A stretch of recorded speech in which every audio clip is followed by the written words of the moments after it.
Nsimex John Bright is a community association trainer and community service provider in Intara sub-county, Kamwenge district.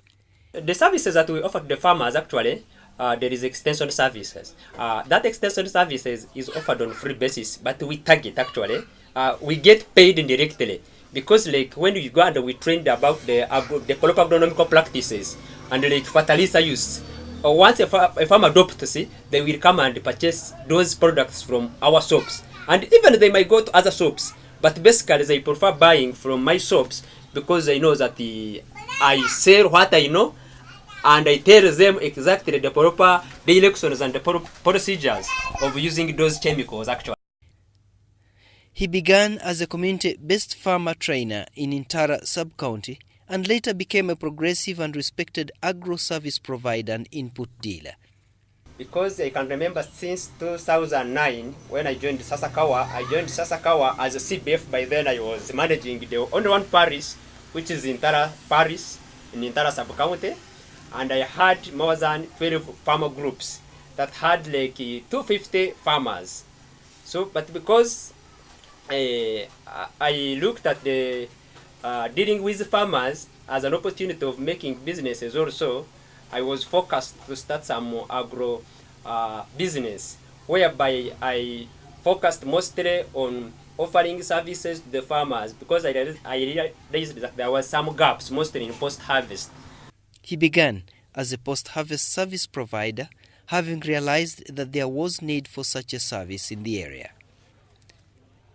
We spray chemicals to the farmers because I realized that gap also, and I turned it as an opportunity of my businesses to increase. I decided to start offering the spraying services to the farmers. But Nsimex's concern is that most youth are not attracted to agriculture. Most of the youth does not like to involve themselves in agriculture.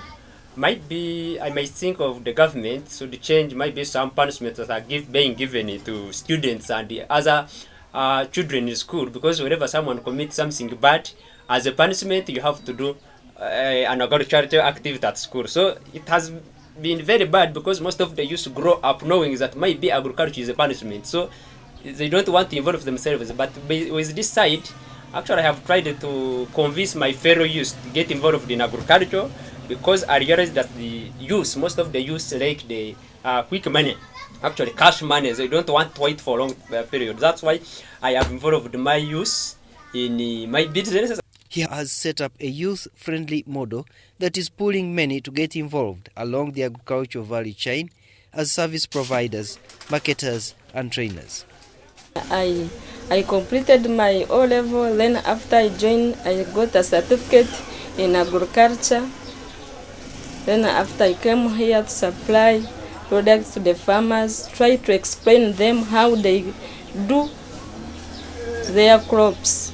Actually, Sasakawa has helped them a lot and some other partners to recruit those youth to acquire such certificates, such that they can know exactly what they are doing. And these youth, most of them are graduates. So they know what they are doing, and that the business has convinced more youth to get involved in, because I have more than now 12 youth who are in spraying services in the villages, whereby they earn by getting commission. They inspect the fields of the farmer, they identify the problem the farmer has, then they come and purchase the chemicals from here, which is of good quality. They go and offer services to the farmers. He has achieved much as a community association trainer and has upgraded his career. So actually I have benefited much because I started working with Sasakawa by the time I had completed my O-level.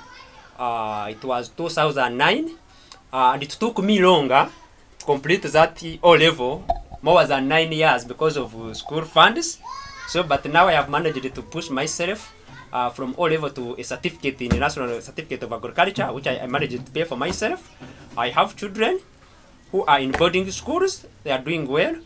I have grown my businesses. I have grown bigger because I can see at least I earn like approximately 40 net profit per day, which has helped me and encouraged me to do a diploma in agriculture and rural innovation at Uganda University. It's what I'm doing now. So sincerely, those trainings has helped me a lot. Nsimex faces the challenge of limited capital and the increasing fake agro input products on the market. Like the first challenge which I'm still facing is the limited capital. As you can see, most of the genuine products are expensive, and I normally buy my products from the companies that manufactures them and distributes them. So I buy these products on high costs, and which limits me in buying them in bulk. I don't bulk them like when the season is starting. There are some products that we miss to sell out because of limited finance, like chemicals that weed rice, butanyl, and chemicals that we use to weed maize, like metrozine. You find that if you are to sustain the whole community, you might need more than like 30 millions. And when you calculate your business, you might find that even you don't have like 20 million in the whole business. So you focus on these chemicals that might take less money, that can support very many farmers in the community. As a community association trader, farmers from Kamwenge district are benefiting a lot. He bulks produce to be able to earn better prices for farmers. Yes, in Kamwenge, when I talk of Kamwenge as the Kamwenge, actually locally, we are the source of maize. We trained farmers around in Kamwenge generally, and I think maybe it could be the reason why the price of the maize is dropping, because farmers have learned how to get much yield from the same land where they use it to get very less yield because of applying these proper agronomical practices that we train them to do. Nsimex has attended several workshops and trainings where he is sometimes invited as a guest speaker. He has inspired many. Proper agronomical practices, some of the farmers, actually majority, will come back and purchase some inputs like fertilizers and chemicals to use in their fields, where I get commission. So they pay me. Through that way they pay me. But the good thing is that me and with my agents that I'm working with, because I have a very big group so far of 19 youth agents. They are in different sectors. In extension services, we offer that services together. From extension services, we do input sales. We sell genuine inputs to the farmers, whereby that chance has been given to my agents that are female. I have small girls. They are now 3. They are employed fully because they are getting their salary per month in that business. They keep those soaps very well, and they are well trained with the assistance of Sasakawa. Sasakawa assisted me to train some of these guys who are operating those soaps.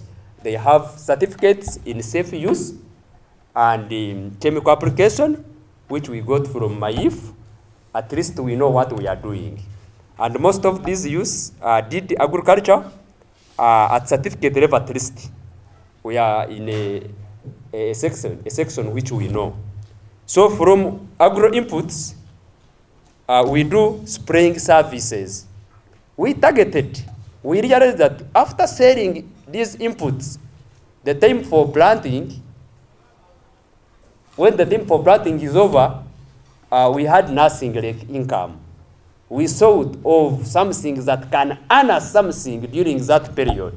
That's why we came up with that strategy of starting, offering, spraying services to the farmers, as well as eliminating some of the bad habits that could cause some hazardous things to the farmers. Because you see, chemical handling is not easy. We realized that farmers could do bad practices of handling those chemicals and eventually end up getting sick. So we decided to start offering spraying services to the farmers, as we earn money as well as we save the lives of the Ugandans.